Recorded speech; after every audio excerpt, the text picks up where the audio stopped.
の荒野を旅立てばそこにそこにそこに謎の世界が待っていた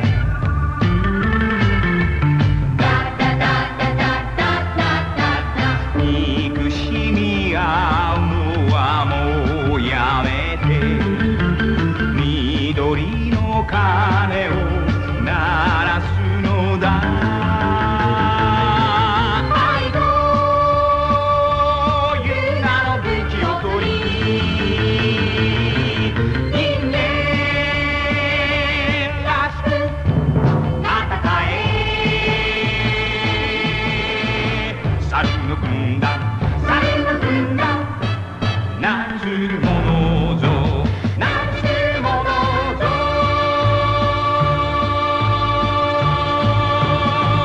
That feels like that was lots. And now, hope you're hungry. Let's all chill out with a banana.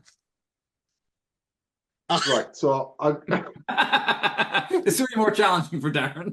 Darren can lick his seductively. okay, I will.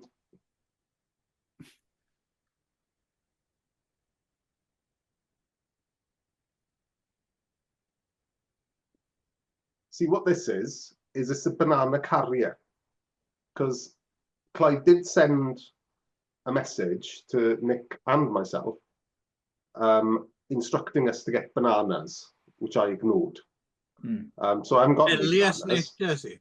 So I have to get myself a banana carrier, which actually Clive bought me probably about 20 years ago. And you'll be pleased to know that I still got it, Clive. Yeah, I hope it keeps your bananas safe. Does. It's an excellent bit of kit. We live in difficult times for bananas, so. Well, and the other thing is that these are now readily available in the UK. Ah, but you were there first, see.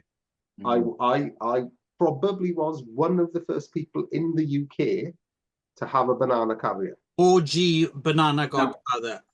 Did you have any issues with being an early adopter of the carrier? Like, was there a place? Was there a place to plug it in, for example? Well, I was thinking more prejudice. Well, I mean, what I do with my more than ample banana carrier in the privacy of my own home, Nick, is my concern. You say privacy not of your yours. home, but that long walk home along the canal, you're drunk, or even at the bus stop, I've heard. Well, so yes, that yellow thing sticking out of that young man, is he trying to flag down this mess, or is he just pleased to see me? Why is he walking backwards? Anyway, so am I just killing time now? Well, I love a banana. I do like a nice ripe banana, but I haven't got one. I feel a bit left out now, to be honest. Yeah, inadequate. It's my own fault, really. It is my own fault. So, but Sarunu Gundan then. Yeah. What's that then, Clive? So what 26 episodes, fucking 11 and a half hours, nearly 12 hours did you make us watch then, Clive? Yes, well, so Sarunu Gundan, or I don't know, I suppose Army of Apes or Ape Corps or something like that to the translators. But you may know it in a different form, and we'll get to that later, as Time of the Apes, which was a condensed version, which we'll get to later. But we're talking original gangster, Sarunu Gundan, or to give it its full title, SF drama, Sarunu Gundan, which some kind of... You need to differentiate it from all of the other Army of the Apes TV series. Yeah. So some kindly soul has put this all up on YouTube in one run altogether as one big, it's an 11-hour chunk. It's a Japanese show from 1974 to 1975, and someone's put it up on YouTube with English subtitles, which sometimes they're a bit off. Yep, but I noticed my Japanese is crap, but I still noticed when things were not quite lining up with what was actually said. my guess is some sort of auto translation base, and then someone went back and, to be fair, corrected it like 80%. But still a few bits that are a bit wonky. Is my guess. But still, I'm not going to complain because it's more than enough to get you through. Yes. So Clive, just to interrupt you for a second, this is all in aid of what holiday are we celebrating? Well, of course, as you know, everyone knows today. Max didn't me, Nick, I did forget. It's yes, welcome to Yaki Sindasoba's International Monkey Day Special. Hey! Right. Because we all like a monkey. Oh, yes. And yeah, so this was a TBS, well, it's a Subaraya Productions series that ran on TBS for 26 episodes. So basically 26 times 26 minutes. And yeah, so obviously the back of this is the immensely popular Planet of the Apes movie series, which I'm sure we've all... Particularly in Japan, which this is something I didn't know. I didn't know that it was so popular in Japan that the Conquest of the Planet of the Apes, that was the only place that got the original version when yes. it was released in cinemas. Yeah, that's right. Yeah. So I was gonna, the idea was I was gonna watch the original run of Apes, 5 films. I only got through 2 of them, though, I have to admit. I didn't get to Escape, Conquest, or Battle. To kind of, I wanted to pinpoint if there was anything specific that they referenced, but I don't think there is, right? No, doesn't seem to be. No. Sorry, the original Planet of the Apes, based on Pierre Boulez's book, of course, Monkey Planet, quite different from the childhood film that we know. Yeah, 5 films, and this is a bit more like the American TV series Planet of the Apes, right? Which was just people fleeing from apes. Yeah, it's just people on the run, isn't it? Yeah, yeah. I gave that a go as well. I'd seen like those, so a bunch of those apes episodes were put together into like years, and I remember they used to play Japanese television when I first arrived here, so I'd seen quite a few of them, and I went back and I watched a few episodes, and yeah, it's not this is kind of more enjoyable than that. Yes. Also, heads up, Nick, thank you for recommending to me the 1975 animated American series Return to the Planet of the Apes, because it was the kind of thing I wouldn't normally have watched. I watched like 5 episodes. It's on YouTube, and it's quite good. I think so. It's not. I don't know about this. What's this? So this is like, I don't know how do you pronounce Dipate Freleng? Is that what they were called? You know those. They did like the Pink Panther and lots of things, 60s and 70s. Like I guess Hanna-Barbera rivals, I suppose. I don't know. But it was them. Dipate and Freleng did this like 15-episode animated apes cartoon, which is much less kiddie than you would think. Like, I was surprised. I remember as a kid liking it because I didn't feel like it was talking down to me. And then when I went back to watch it as an adult, I thought, yeah, I was right as a kid to think that this wasn't talking down to me, that it was a bit weirder, a bit darker, and in some ways it actually depends a bit more on the book than, like, because they're more of in that way. Actually, the Time of the Apes series, or the Army of the Apes series, also has the apes living in a more contemporary kind of, like, they drive cars and shit and have, like, you know. Well, the animated series also had dragged in bits from Beneath the Planet of the Apes and stuff as well, and very much its own thing. But what I liked about it was it's that, so it's, in some ways you could say that animation is quite static. Yes. But at the same time, though, there's a lot of really good, like, you get these like pans across like beautiful backdrops and things. And it's a good looking cartoon. You just have to get into that 70s mindset of 70s cartoons, which always make me automatically feel stoned. Yeah. Because they kind of move at this pace. But how about if we go back to the rocket and, that's an interesting thing. Like, everything moves at a very stately kind of pace. But once the music is also like quite the music psychedelic as well. Intro's good. It's got a cool kind of, it's almost like a opening into, it's like a soul bass kind of thing, like with Mhm. yeah, it's not bad. It's quite good. Anyway, I think so probably the that's- better, certainly, it's certainly much better a TV version of Planet of the Apes than the TV. yes, series yeah, of Planet yeah, of the Apes. absolutely, absolutely. So that brings us, well, I suppose post all this as well, we've got new apes now. Where there's new ape series. Ah, yes, Yeah. yeah, yeah. And with Rise, how have you got on with them? Have you watched them, either of you? The new apes series? How many are I there? like the first one. Yeah, I First saw one's it. all right. It was. Yeah, but I get bored with post-apocalyptic ape stuff. I get really bored with it as soon as the monkeys take over. Yeah, it's funny. Right. One of the reasons I haven't dug into, of course, we should mention that Tim Burton made some piece of shit as well. Yes. But less said about that, the better. Mhm. The new ones, I feel as if it's at least three: is Rise, War, and another one. I think we're on about 4 or 5 now. Yeah. This. Okay. Yeah. I saw the first one and a bit of the second one, and I get, not because I thought they were not any good. In fact, I thought they were, reasonably quite well done actually. But like you, Darren, I felt a little bit like unfair to judge them because, like you, I've like the original run of Apes movies is so satisfying. Mhm. Yeah. I mean, they're ups and downs, but generally they're a very consistent. Well, certainly the first 4, probably. Yeah. Battle does let the side down a bit, but it's still not bad. It's still not bad. Okay. And taken as it's funny. Mark Kermode says this thing about if you watch all 5 Apes movies, it's like everything you need to know about politics, which is kind of That's a good point. Yeah. And there is something about Kim Hunter in first 3. First 3. There's I like Kim Hunter anyway, right? Mhm. But yeah, there's. You like her in a little monkey makeup.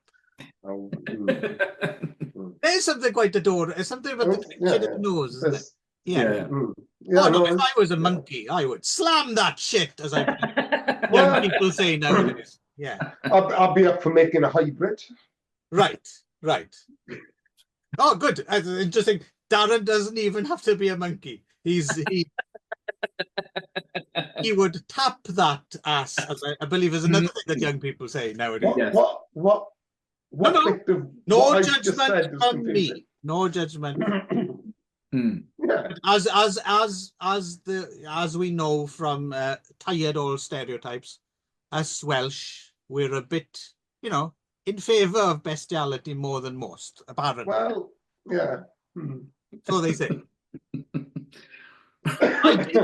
I did. There was someone in school with me. I remember when I first started secondary school. Where's this going? I am also. When I first started secondary school, there was a boy in 1 year or 2 years up, 2 forms up, and apparently he'd fucked a goat. And the most amusing thing was his name was actually Billy. I suppose William, yes. But there was a man. There's a man in our village in SARU, back home in Wales. Yeah. What was his name? Noel. That was his name. All right. And he was good 20 years older than me. But probably from the age of 9 or 10, everyone knew that he'd gone to prison for shagging his dog. Wow. Jesus. But the worst thing about it is when I knew him, he had another dog. And it was only Jack Russell. The tiny little Jack Russell it was. And everyone knew was it. he like made up? What, the Jack Russell? I feel like we should start this episode over again. I feel like we should just bin what we've got so far. Which episode are you talking about? Are you referring to there, Nick? We have gone so far off the rails. We haven't even started talking about the show yet. Well, look, it's the important thing is I fancy Kim Hunter, and Clive thinks that the Welsh nation are into bestiality. Yeah. all right. I hear neither of you arguing against either of these. This is Well, I just proved the point. I mean, you know, Yeah, I was only a child. so there we go. We're I starting didn't know any better. Truth Central, and we shall Fucking hell. continue. Okay. Right. So Army in of Japan, Apes. obviously there's an audience, right? There's an enthusiastic audience for ape-based drama. Yeah, I didn't want to. Yeah, I think the Apes films were popular everywhere, right? I mean, I think they were. Oh yeah, for sure. Yeah, no. To finish the point, what I was in the middle of saying actually was, the problem with the problem with me, with the new Apes films is like you were saying, that I almost feel like I don't need any more apes in my so I find it difficult to get excited. But I think they're probably quite good. But I don't know. Maybe I'll try them in a decade or something. Yeah, Finish. I mean, I'll watch the whole. Woody Harrelson got a lot of praise for playing a monkey in one of them. The new ones. Right. Yeah. But Did yeah, they apparently say, they're good. Woody, you are fucking brilliant as that monkey in that film. Yeah, I guess. Should I ever meet Woody Harrelson? I think I would quite like Woody Harrelson. Yeah. Even though he's a bit of a space cadet. He is. Seems to have his heart in the right place. Yes. Yeah. And he's a fucking good actor. Yes. Especially when he played that monkey. Yeah. Tour de force. On Cheers. Yes. Yeah, and that's you'd never known he was a monkey in Cheers. No. He was just like a normal man. I think that's the thing people don't know about Woody Harrelson is, that he has been passing as human, and he's actually a really good human imitator. And that was the one time he got to let his fur down. Yeah. His dad's not in jail. His dad's in a zoo. I mean, I think that's fairly. Yes, exactly. Although he was at the grassy knoll that day. He was the bars are bars, right? He was the chimpanzee that stood out, right? Like. So anyway, that brings us to we'll try this again.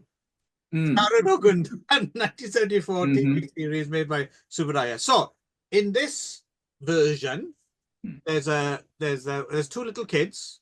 Cryogenics. Yes. There's a little girl called Hiroko Saito. And there's that's her name. Well, no, Yurika, I think is her name. Yes, Masaka Kaji as the little boy. Yeah, Jiro. No, I think you'll find that Johnny and Caroline. Well, yes, also that too. Yes. Yeah, and don't you what they want to be known as now? Yes, don't dead name them.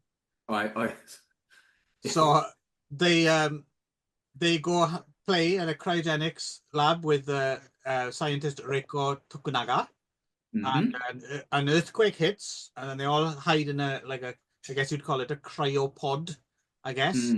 And then they wake up in a world ruled by apes. Basically. Yes. Jiro was even more of a dick, actually. It's funny. I remember when watching Time of the Apes, thinking, wow, that kid's kind of obnoxious, but he's a dick. It really gave him room to breathe as a dick in these first few episodes. You're like, wow, yeah, you suck, kid. Having said that, though, at least he doesn't sing that fucking song 8 times like that. See, the song's all right. Yeah, I don't mind the song. Once. I don't mind the song. Well, I'll give him 3. Right. We can give him 3, can we? Okay. Right. But yeah, there's a point at which probably episodes 15 to 24 are just that fucking song. Yeah, I was wondering actually. I didn't have a chance to look this up, or either I did and I couldn't find. Because Hiroko Saito was a little bit of a child star. I wouldn't be surprised if one of must have been a single. Yes, I'm thinking it must have been a 7-inch single with maybe we forgot to mention the rather awesome theme tune as the B-side, maybe, because I really like the. There were 3 singles released. Oh, there we go. Next, Yeah. Yeah. There's quite a good actually. PlanetOfTheApes.fandom.com has a fairly lengthy page on SARU okay. GUNDAN, and it has a lot of stuff like that. It has photographs of the SARU no Gundan coloring book and all of this other ephemera from the era. But yeah, there's 3 different 7-inches. What's on them? Do you know? It's got to be that fucking Hannah song, the theme tune. I assume. And I don't. There's another song that the teacher sings at one point, isn't there? I think. That might end up as, but we're still missing 3 more. They made quite a nice toy line as well, actually. So they're worth checking out. Yeah, although I do get the feeling they pushed it, but I don't think this was a hit. No, it wasn't, apparently. Because no one's ever heard of it. If you ask Japanese people, yes, they don't know what the fuck you're talking about. And Godo, army of apes. Are you being racist? Are you talking about a self-defense force? You know, they're not into it at all. They don't know what you're talking about. Because it was clearly setting up Godo for, like, you know, Godo Lost in Time and Space, the sequel series, right? And we never got that. So also, may I just say, Godo is cool. Yeah. Godo, I am into Godo. Godo is the fucking man. English dub as well, right? He's still Godo. They didn't change the name. They call him like Zap or something like that. No, but Godo is the fucking man. He is. Yeah. Now, you guys did notice that song, though, that you were annoyed by was written by a character called Reed, right? So I'm assuming that is like Lou Reed, like previous to meeting Nico. No, right? it's Dean Reed, the Red Elvis, right? It's is that who that was? But then, because I thought it would explain why there's that banana on the front cover of that Velvet Underground. Well done. I didn't know why you were going with Lou Reed there. Well done. Yeah. Never mind. That was what was that? 67, 68. Yeah. But I mean, the character's name is Reed. I don't know what we're supposed to make of that, but so Darren, if you want a night off from Kim Hunter and you fancy some more Godo, that actor Tetsuya Ushio was also the main guy in the tokusatsu series Kaiketsu Lion Maru. Okay. That's a good like series. A big lion. Cool. Yes, yeah. So there you go. Yeah. No, I like that. He's about the best thing about the show. A love rival to Kim there, and also the bestial thing to Zuzip Feel because he's playing the lion. Oh, because he's a lion. Yeah. Not a terrier, unfortunately, but wow. Yeah. Jack Russell. I also. I actually don't know what the difference between Jack Russell and it's a terrier. It's a sort of terrier. It's a kind of terrier. I can't tell the difference between dogs, and I don't know the difference between lettuce and cabbage. Okay. Salad. This is the Corey Feldman, Corey Haim issue. No, they're very easily distinguishable. Feldman is Michael Jackson. Haim is Lost Boys. Right. Yeah. Haim is dead. Feldman is not. Yeah.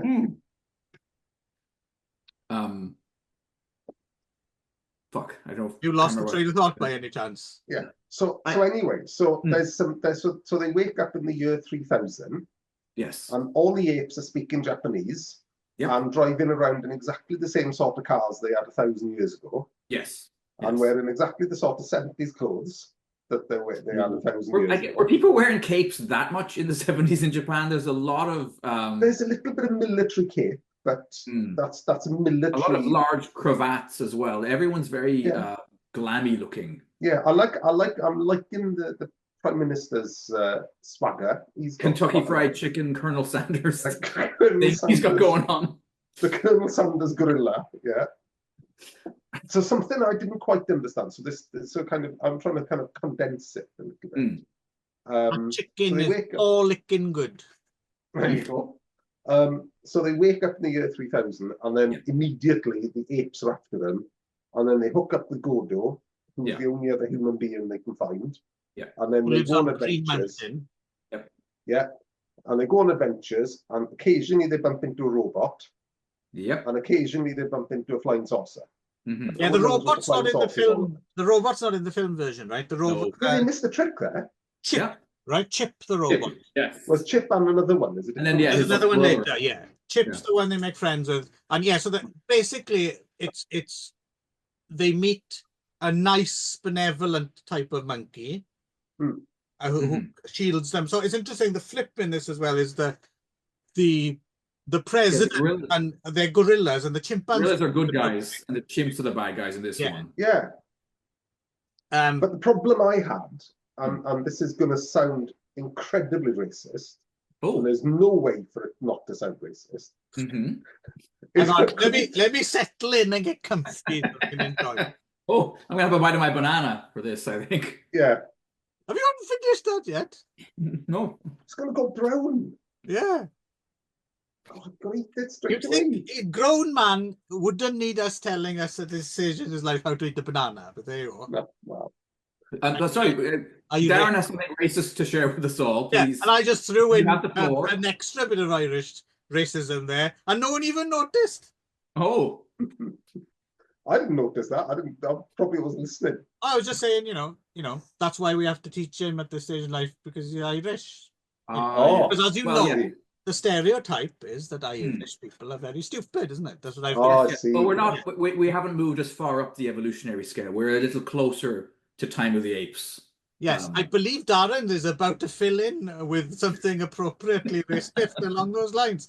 Take it away, Darren. So I had a bit of trouble telling the chimpanzees and the gorillas apart in Army of the Apes. No, I know. I know the chimpanzees were brown, and the gorillas usually had a darker coloration on the fur, but I was struggling a little bit to work out who was a chimp and who was a gorilla. I was disappointed there wasn't an orangutan, at least one. I agree. Although we got a baboon, didn't we? We did, yeah, or some kind of mandrill. Well, we'll talk about the. But before we go, we should say, I mean, we shouldn't be surprised. It's Super Raya, right? But good effects, good makeup and stuff. Overall, yeah. Like, it's not like, it's not like, it's not in the shadow of John Chambers and stuff for the films or anything. No. Some of it's a bit hit and miss. It's a bit immovable mask moving. But overall. It works in general. Yeah. So anyway, yes. So we should mention as well that apparently the source for this as well was they asked like 3 renowned science fiction authors to come up with the kind of the only one I recognized the name of was Sakio Komatsu, right? Who's famous, very revered science fiction, wrote like Sinking of Japan and stuff like that. Oh, okay, yeah. And there's another 2, Koji Tanaka and Aritsune Toyoda, who I'm less familiar with. But what's kind of funny to me is, we've got this concept. Let's go to 3 renowned, like let's go to Asimov and Vonnegut and Philip K. Dick. And then between the 3 of these super brains, they came up with, let's copy that Planet of the Apes series. Well, yeah, because as well as that, and again, I don't know if we want to get into spoilers or not. We probably do. We do, yeah. We're fine. Yeah, because no one's going to watch fucking 26 episodes of this and be angry at us. We gave away the ending. The science, it's like the science. You don't really care about the science because it's science fiction, right? But right at the end, with the cryogenic science going backwards. With going backwards, so they froze them so cold they went backwards in time. Yeah, I mean, come on. I'm going to have to bring you up on this actually, because this is actually quite a fascinating point. I agree with you. This seems like total gobbledygook, right? However, did you watch that a few years ago? There was an American indie science fiction film called Primer. No. Where these people were working on a refrigeration unit accidentally come up with a time machine. Right. And it's to do with exactly that, thermodynamics and how it influences time. And that film, when it came out, I remember like real science fiction enthusiasts were like, finally, we got a proper science fiction film that deals in real science. Obviously, to the nth degree. Extrapolated, yeah. And I think maybe the whole thing about it's too cold, so we went backwards or something is nonsense. But actually, Yeah, you can't go backwards, can you? No, I'm but sure you can slow time. But odd enough, by that's it being thermodynamics time thing that was revered in Primer. To be fair, is here in this original. So I thought that was interesting because as soon as they started talking Sorry, in Primer, do they travel back in time by freezing themselves? I can't remember if it was back or I think it might be back and forward because you can manipulate it. That's the thing. Once you get a kind of scientific theory, you can go either way, right? I guess. Yeah. Okay. So what's the science then? So what's the science? Well, now you're asking specific. I don't remember. I didn't have a chance to look it up. No, I don't. But if you do have a chance, see Primer. Actually, it's a very good film. Okay. Yeah. But then do further reading, and it's quite fascinating. The science behind it's more science than science fiction. Then let's put it that way. Okay. Okay. I'll buy that. So I feel I had to defend because I wrote that. No, fair enough. It's interesting that you brought it up. But okay. I agree. No. If I hadn't happened to have seen that, I would have had the same reaction. I thought that sounds like total nonsense. Yeah. But I am, and again, major spoilers. I am fucking devastated about what happened to Godot. Your man. So, yeah, my Godot. Right. I mean, it's like, so the end. I know. Again, we're giving it all away. So the end is they find the secret base where the we don't have to give it all away, but yeah, where the power behind all this ape evolution gives them a choice. Yeah. Well, it's the computers. It doesn't make any fucking sense if you. It takes too long to explain. But anyway, the computers are responsible for the human race. You did mention that we see an UFO every now and again. That gets a bit repetitive. Whenever they're in a corner and they can't get away, the UFO comes up and rescues them. Yeah. And it turns out it's basically this, what's it called? UCOM. Universal Ecology Control Computer. Yeah. Or SMERSH. Yes. I mean, it is worth bringing up this whole thing because it kind of does tie into very, very contemporary concerns in Japan, right? I mean, this whole thing. That's the thing as well. Right.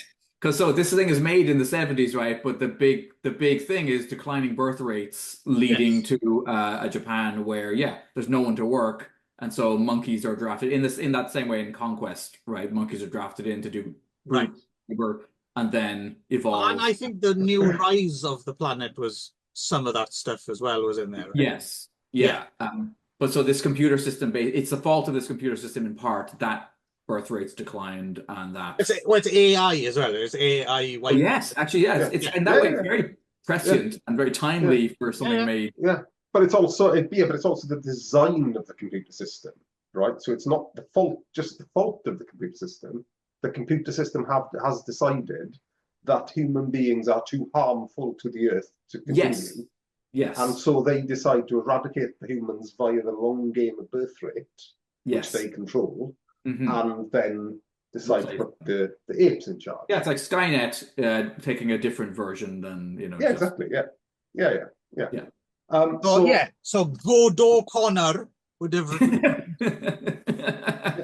anyway, right? Yeah. So it all comes down to UCOM, the computer system, tells all the humans, right, you can't be around here in this part of the timeline, right? So your presence is not acceptable on the Earth at the moment because you're too disruptive, right? Because you're human. So you can either go back in time to where you came from, so it's not go back in time. It's either you can go in the cryopod and travel forward to a time when there might be other humans, or we can send you to another planet and then you can do what the hell you want on the other planet. And Godot wants to go to the other planet. Yes.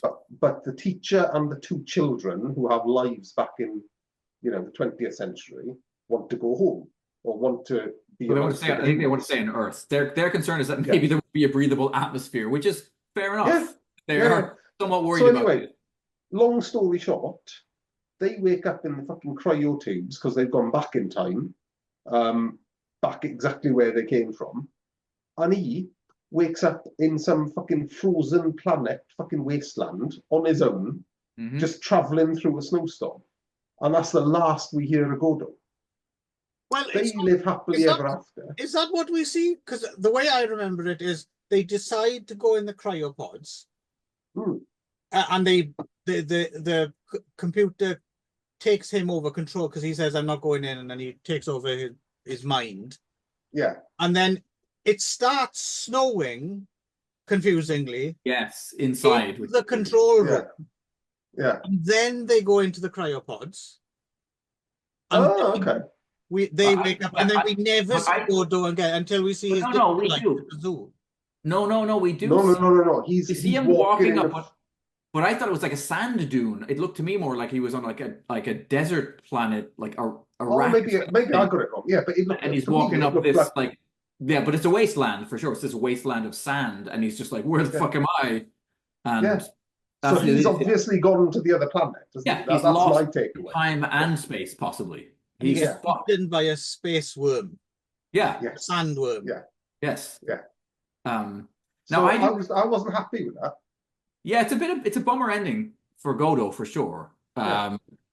You know, because he was just happily living on his Green Mountain with his like John Rambo traps, you know, keeping the apes at bay, gets caught up in these fucking kids and this, you know, senseis. Yeah, but he did learn to tolerate the apes. You know, he did learn that, you know, the PM was... There's so much fucking amazing stuff. Because we haven't even mentioned Pepe, the little species trader who tags along with them, right? Species trader? Yeah, he is totally... I didn't realize it was all about species, Nick. Oh, yeah. No. Okay. I'm the racist one. No, what's wrong with Pepe? Did you notice too the so I have no problem with Pepe, I have to say. They translated as naked apes, right? Naked monkey, they call him in the subs. Okay, yeah. But the actual Japanese is like skin monkeys, right? Because they're calling them like Hada no Saru, right? So naked, yeah. Oh, it is naked. Okay, I thought it was skin monkeys, which I thought was much creepier. A skin monkey sounds like a creepy thing for sure. Yeah. Yeah, it's like they're monkeys underneath, but they're just wearing human skin. Right. Which does actually happen in one episode. Yes. It is ape disguised as a human. But I think the episode Nick wanted to talk about. No. I'm sorry. I want to get back to Pepe just for a second because Pepe. You want to crush Pepe's reputation? No, my heart goes out to Pepe because there's all these astonishing... all of a sudden you're... No, hang on. Hear me out. There's all these scenes where Godo, or one of the other characters, but especially Godo, starts just trash talking the apes. That's true. And then they're piece of shit. And then he's always like, sorry, Pepe. Fuck you, Pepe. You're one of the good ones. Yeah. And I'm like, they just don't read well in a... That is quite funny. Temporary setting. Yeah. Fucking apes. I hate living in fucking horrible fucking... sorry, Pepe. But it's not even that. It's not you, Pepe. According to the subs anyway, Godo will often, in Pepe's presence, say, I want to kill all the apes. I think they should all be eradicated. Yeah. It's like, it's not even fucking, I hate the apes. It's, they all need to die. They should all be killed. It's not I'm going to kill them all. It's not even, they're not even, like, so in a few times as well, I know, in the original, they turn to Pepe and they just say, Pepe, talk a bit, they just, but you're special. So it's not like even sorry. It's just, apart from you. No, you're one of the good ones. You know, we need one Jew to do our accounts, so you're fine. You know, that kind of thing. Yeah, it's pretty sketchy.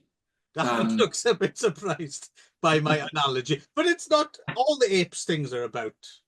They're all about racism. Yes. Yeah. There's no question. But also, can we talk about Gaybar, who is this TV show's like. Who's the guy? Okay, so who went on to own the original Gaybar as well? He did. Yes. Where we get the name. And then they did the song, the Lekker 6. You know, girl, I want to take you to a monkey. I have no clue what you're fucking talking about. So Gaybar is the name of the chimp who hunts Godo the entire length of the series. In the English version. He's Gebar, actually sorry, I was saying call him Gebar. Sorry, Well, he's actually Gebe, is what he is. He's Gebe, right. but that became Gay Bar because obviously Andy Frank thought that was hilarious. But anyway, but I like it. I like it when he gets his electric stick and puts it on another ape. Yes. Or as it's called in the English dub, laser whip. Yep. Which isn't quite right. No. Electric stick. Electric crop. Laser whip sounds better. Yeah, crop. There we go. But so he fascinates me as a character because for like parts of the show, he's treated deadly seriously as some sort of like Les Miserables. Who's the fucking guy who chases? Oh yeah. You know, or Inspector something or other. Russell Crowe. Sorry, Russell Crowe. Yeah, that's the one. Yeah, him. Or Tommy Lee Jones in The Fugitive. Like so like there's that. Like he can't give up. And then at other points, he's more like Sheriff Roscoe from like the fucking Dukes of Hazzard, like just totally played for like laughs. Just falling down and stuff like that. No, god damn it! Like, I'm considering at the end, super tragic backstory. Yeah. Like shot his own child. Like, and just have to live with this, and then the Colonel Sanders ape is like, bear up, man, don't commit suicide. You can. That made me laugh as well because the UFO comes down and he's like, go on, and then he shows him shooting his own kid, and he's like, ah! And then the UFO just, okay, thanks, ruined your day, see you later, bye. Back to life, man. Was at the very end, at least the way it plays in the English dub, and they want to go to the future, and he wants to go to another. I don't want to plans, and then she almost breaks down. And she's like, no. We need you. We want you. And then he's just like, okay. You've stroked my ego. I shall agree. But anyway, so that actor, the guy who's inside the suit, and also does the voice, I guess, Baku Hatakeyama. Yeah, doesn't have a whole lot else in his screen credits, but he does have Lynch Law Classroom. Oh no, he's in a lot of stuff. He's in actually. Oh, okay, all right. So on IMDb, he's not. But there's not that much stuff. No, would be longer. Yes. But if you look up his Japanese wiki page or Japanese movie database, there's a lot of stuff. But just the fact that he went from Terrifying Girls High School Lynch Law Classroom in '73 to just a couple of years later. Well, 1 year later. Yeah. To be. The thing is. This becomes less surprising to me over the years. Recently, I've been watching a lot of tokusatsu shows, and you find out that a lot of like the actresses in these kids' shows are also in Nikatsuro and Porno Toei at the same time. Right? Yes. Same year. Yeah. Oh, can you imagine that on British telly? Yeah. Cheryl Baker in Tied Up Stewardess or something like that. Yeah. Like, imagine Funhouse. Oh.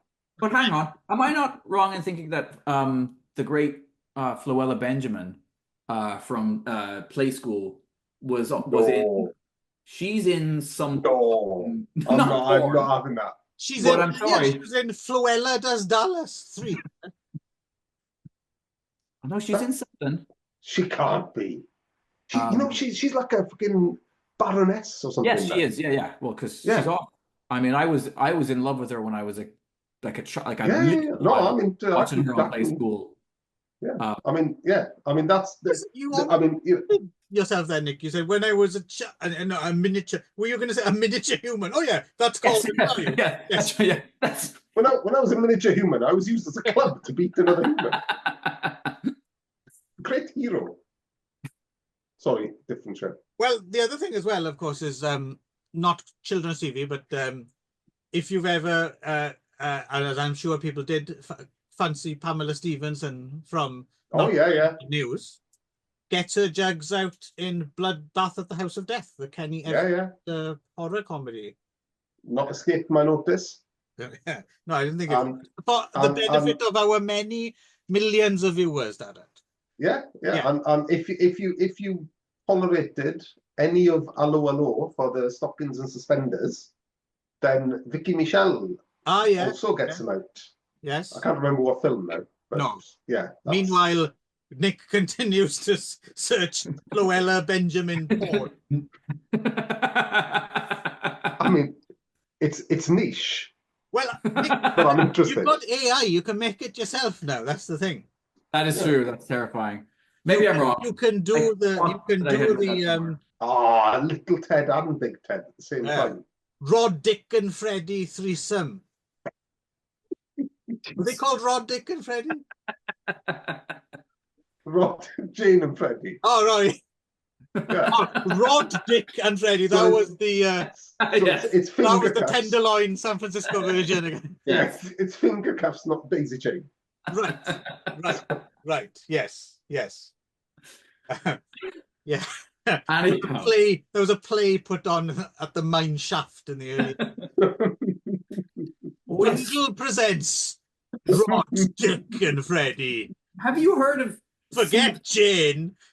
No, have you heard? You've heard? No, maybe we've already talked about this on air. Never mind. Stovepiping. We've talked about this before. Yes. Stovepiping? Have we? Yeah. Nick the stage, Nick. Here we go. A custodian at my school was talking about this for some reason. One day after school, he was like, "You know about stovepiping, right, Nick?" And I was like, "Can't say that." He was like, "You know, like that kind of guy who knows about stovepiping." Stovepiping, yeah. And I said, "No." And I said, "Please explain." And he said, "No, it's like when two dudes, and you stick one dude's the head of his dick inside the other guy's foreskin." Oh yeah. Like, stovepipe. That's got a different name over here. Okay. That's called docking over here. Docking. Okay, like a docking. USB or something. Yeah, well, I think it's like spaceships. So I think it's like when you dock the spaceship. Okay. It's like. Yeah. All right. So yeah, I think we did talk about it. I think maybe you brought it up last time, Darren, and you called it that. And then Does one, if one's erect and the other one's soft, I can see it working. But if they're both throbbing and large, isn't it quite difficult? Depends on how much foreskin. If they're both, yeah. I mean, no one's got an abundance of foreskin when they're hard, have they? So when you're soft, I can easily imagine. Yeah, you can like slipping one over. My I can imagine that. But if they were both like you'd. Well, I don't know because I put mine over my head. Well, it's too late. So my mate Scott was in the army with a guy who famously, one of his party tricks was he could fit like, I think it was like $6 worth of quarters like in a row, like inside. He had an excessive amount of like a windsock of foreskin, and yeah, he would stuff rolls of coins in there. It was on the slack then, right? I don't know. It would have to be on the slack. Yeah, maybe. Tell us if you're a keen stovepiping enthusiast who subscribes or a docker. Yes. Who subscribes He's also a fan of apes related entertainment. Yes. If you are a subscriber to millions of them. Millions of them. Or the Rod, Dick and Freddy annual 1978. The Bungle Daisy Chain. Anyway, yes. At a certain point we were talking about so another thing about Pepe then. So it was news to me upon watching the English dub towards the end of the film. Yes. And according to Sandy Frank and Co, Pepe's a girl. Yes. Did anyone else think Pepe was a boy pretty much throughout the show? Well, I think that Pepe is a boy in the Japanese version, although played by a girl and voiced by a girl, but played as a man. No, hang on. Played by a monkey. Well, yes, of course. Played by a highly trained. As is the entire. Yeah, I mean, come on, Nick. I mean, if it was that easy to put people in seats, do you not think that the studio would have just avoided the expense of trainers? Because that's got to be 3 or 4 years of pre-production. But that's how they train them. Then the crew who worked on Time of the Apes flew to the UK and they taught the PG Tips commercial people how to get. Oh yes. Yeah. But anyway, Pepe is a boy.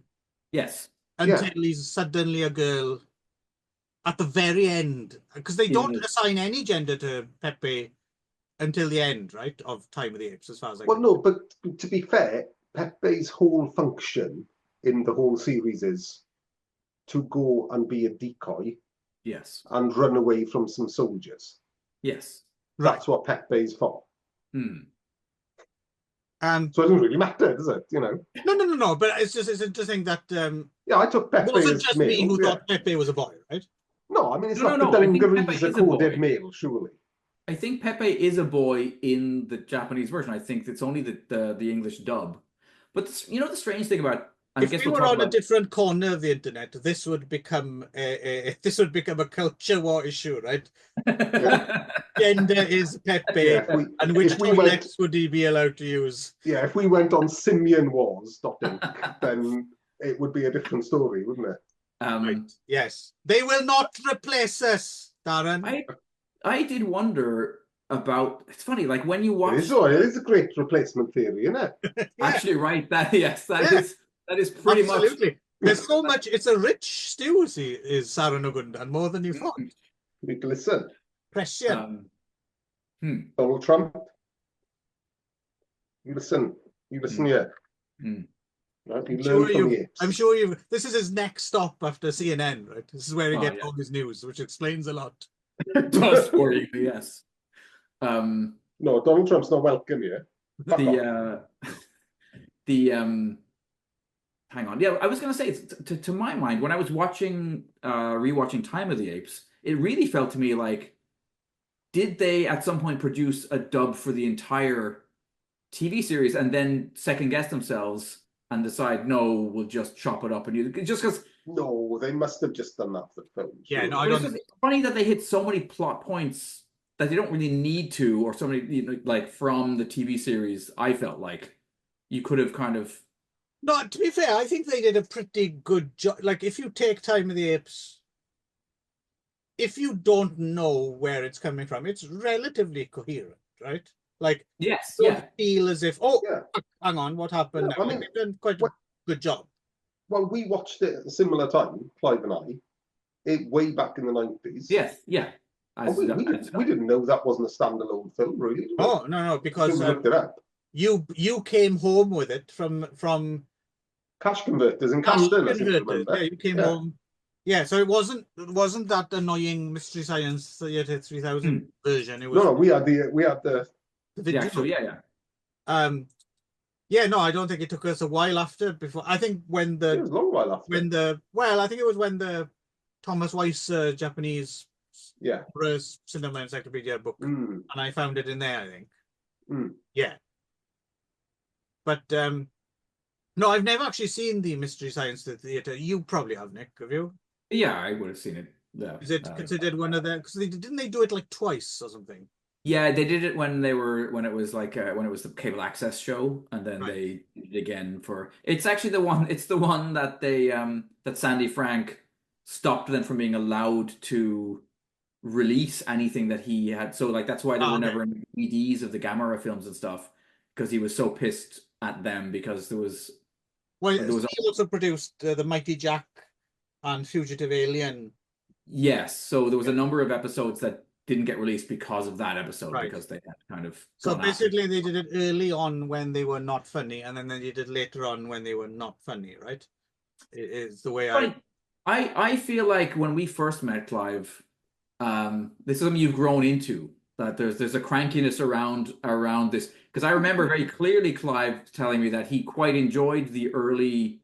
No, you're making yes. No way, no, and that you had an issue when they they went over to like so many fans when they went over to no, because I wouldn't even have seen those early ones. You're mixing me up with this is a definite false memory. No, he's a Joel man. He was very clear. He said, my dream would be someday to stovepipe with Joel from MS3K. I know when I'm being trolled. I'm not going to raise. We were in a motus. So I guess I do need to. You know what that is? That's not stovepiping. That's well, that's all I had to hand, isn't it? It works. You haven't got bad episode. No, I will say I have an issue. Daft. I have an issue with one episode. I do feel like it was written by somebody who had a very clear agenda.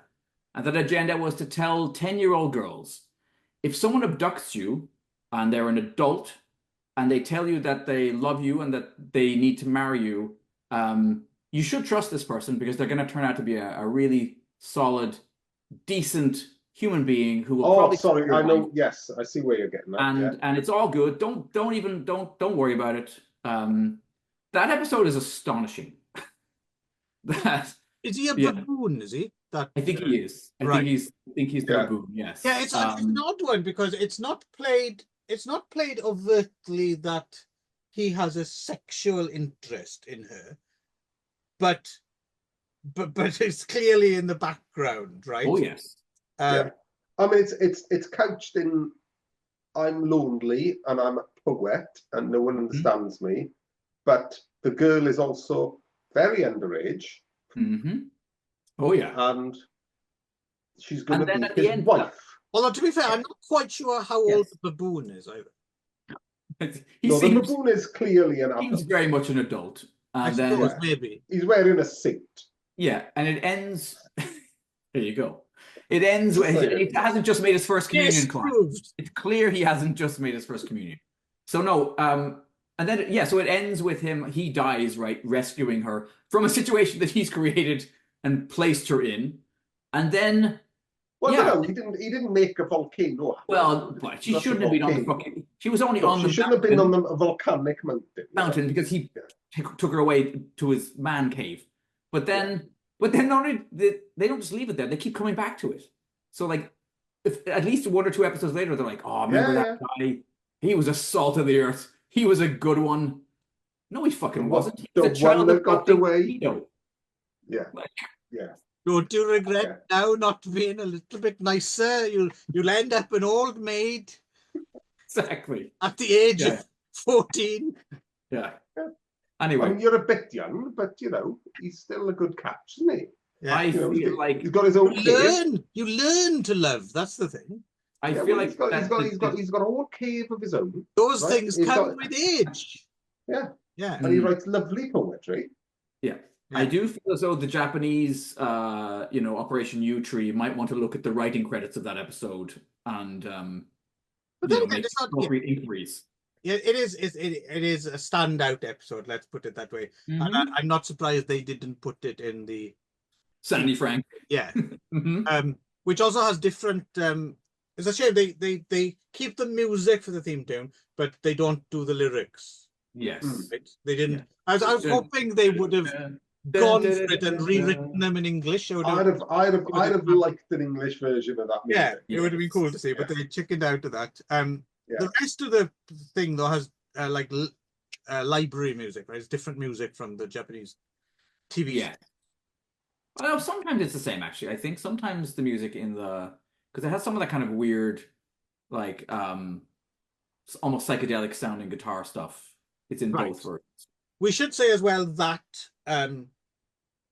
the feature version, which runs 97 minutes, is mostly the first episode, the last 2, and then just smattering random bits. Yeah. Actually, one more thing I'd like to say is near the end, when it all gets political, right? There's a couple of episodes in a row that are like shot like 70s Yakuza films.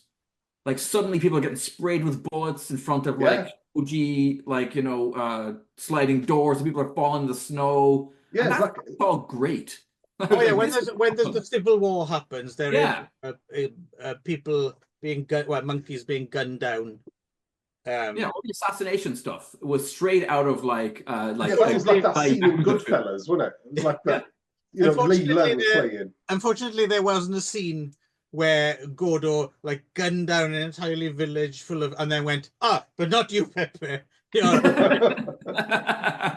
You're one of the good ones. Pepe's not you, Pepe. You're shot. Covered in blood. Yeah. Traumatized, and he said his entire, you're all right. You're but also, how hard is Gordo, right? Because Gordo is a normal human being, right?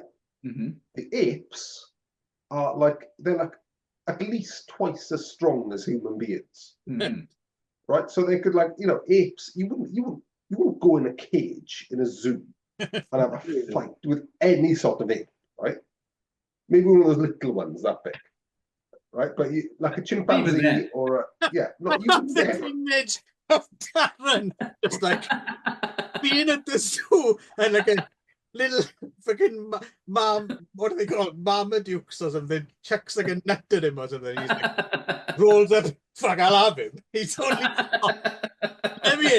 let me in, shit. That's just fucking a small monkey, a wristless monkey, hard in the face.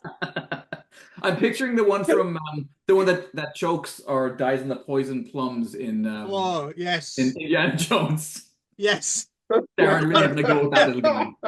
He's the plum and then falls over and then Darren jumps on him. Crushes.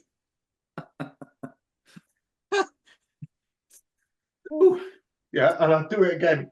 What a great way to celebrate. Oddly enough, that scene already has someone from his neck of the woods in. John Rhys Davies. Yes, it does. Yeah, here we go. John Rhys Davies, born and raised in Ammanford, where I'm from. Well, isn't he specifically from SARU as well, I think, isn't he? No, it's Ammanford, I think. Oh, okay. No, I think it's Ammanford. Close enough. Oh, yeah, close enough. Yeah. Within 2 miles of John Rhys Davies, yeah. Two small monkey murderers born within the same, would have thought. Yeah. Potential monkey murderers in Darren's game. Hairy little twats there. What a great way to celebrate International Monkey Day.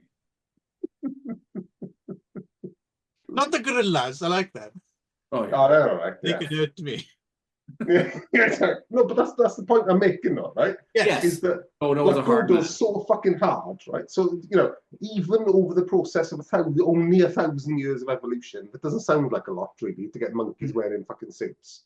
Anyway. No. Right. And operating machinery and shit, right? Aren't they supposed to be writing Shakespeare first before that, aren't they? Well, that's the thing, yes. Right? Well, no, that's the chimpanzees, see? That's chimpanzees. Ah, and that's you wouldn't have a fucking fight with an ape, would it? Like a chimpanzee or a gorilla, that wouldn't happen. It's funny.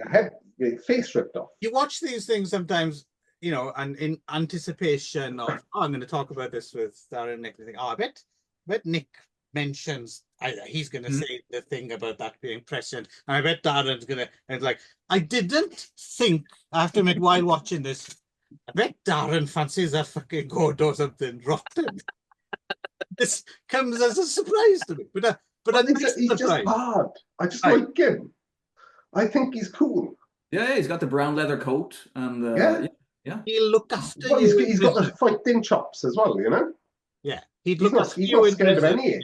You wouldn't have to worry about being anyone else's bitch. Yeah. Oh no, he'd look after me, and he has got kindness in his heart. You know, as long as stovepiping happened when the lights went down. Yeah, that's all right. All right. As I told you earlier on, I can get mine over my head. Yes. That's why you train in martial arts, isn't it?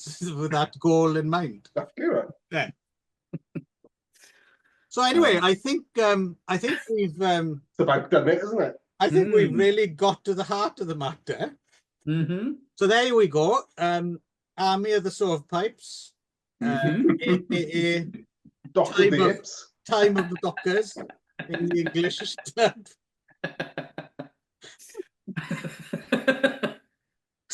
That's been a special International Monkey Day episode. If we can think of some more monkey-related things to talk about, which I'm sure we can, we might do a sequel next year. We'll be back next year. Stay tuned. Right. Oh, there is Playmate of the Apes. I prefer Stovepipe of the Apes, I think. Well, okay. All right. Cheerio then. Oh! Fuck, he's only gone and topped it. Ape Jimmy Savile. We can't go any lower than that. Oh, God. That's exactly what I was doing as well. Yeah, I know. Those little monkeys aren't safe anymore. Pepe, watch out. Do the noise. Oh. Right, do it. Pepe, what? Yeah. Oh, for fuck's sake. Here we go. Oh, Pepe, watch out. Is that good enough for you now? Smash in.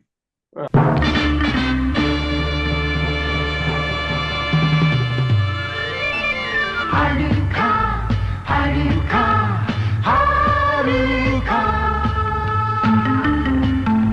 時間の荒野を旅立てばそこにそこにそこに謎の世界が待っていた